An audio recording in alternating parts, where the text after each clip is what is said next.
সে এক অন্যরকম অনুভূতি। দীর্ঘ ১৭ বছর পর জন্মভূমির ছোঁয়া পেলেন তিনি। নিজের দেশের মাটিতে পা রাখলেন বিএনপির ভারপ্রাপ্ত চেয়ারম্যান তারেক রহমান।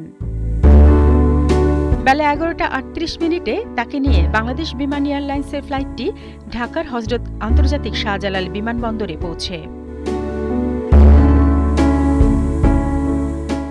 এর আগে যুক্তরাজ্য সময় বুধবার বিকেল ৪:৩০টার দিকে স্ত্রী ডাক্তার জুবাইদা রহমান ও মেয়ে জাইমা রহমানকে নিয়ে লন্ডনের হিথ্রো বিমানবন্দরে পৌঁছান বিএনপির ভারপ্রাপ্ত চেয়ারম্যান তারেক রহমান। সেখানে দলীয় নেতাকর্মীরা তাকে বিদায় জানান।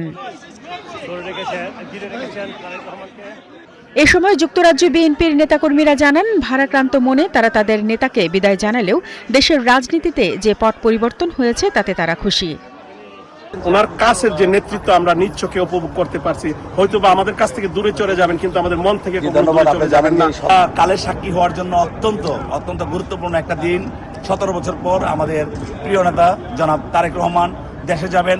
আবেগ আপ্লুত অ্যাকচুয়ালি। বাংলাদেশের মানুষ সবাই যেহেতু আমাদের জন্য অপেক্ষা করতেছে, আল্লাহ চাইতো আমরা সকালে সবার সাথে দেখা হবে। অন্যদিকে তারেক রহমানের সফর সঙ্গী ও দলের নেতাকর্মীরা বলেন, এটি একটি ঐতিহাসিক দিন। এই দিনটির জন্য দীর্ঘদিন ধরে অপেক্ষায় ছিলেন তারা। বাংলাদেশে যেহেতু এখন রাজনৈতিক শূন্যতা রয়েছে, রাজনৈতিক নেতৃত্বের শূন্যতা রয়েছে, সেখানে তারেক রহমানের এই প্রত্যাবর্তন অত্যন্ত গুরুত্বপূর্ণ করে। তারেক রহমানের কাছ থেকে বাংলাদেশ দূরে থাকলেও তারেক রহমানের কাছে বাংলাদেশ কখনোই দূরে ছিল না। বাংলাদেশের ছেলে বাংলাদেশে ফিরে যাচ্ছেন। পরে স্থানীয় সময় বুধবার সন্ধ্যা ৬:৩৬ হিথ্রো বিমানবন্দর থেকে বাংলাদেশ বিমানের ফ্লাইট BG-202 বোয়িং ড্রিমলাইনার 787-900 উড়োজাহাজে ঢাকার উদ্দেশ্যে সপরিবারে যাত্রা করেন তিনি। রুট ছিল লন্ডন, হিথ্রো, সিলেট, ঢাকার। আর ফ্লাইটে তারেক রহমানের জন্য বিশেষভাবে A1 সিট বরাদ্দ করা হয়। শারমিন স্বপ্না, ৭১।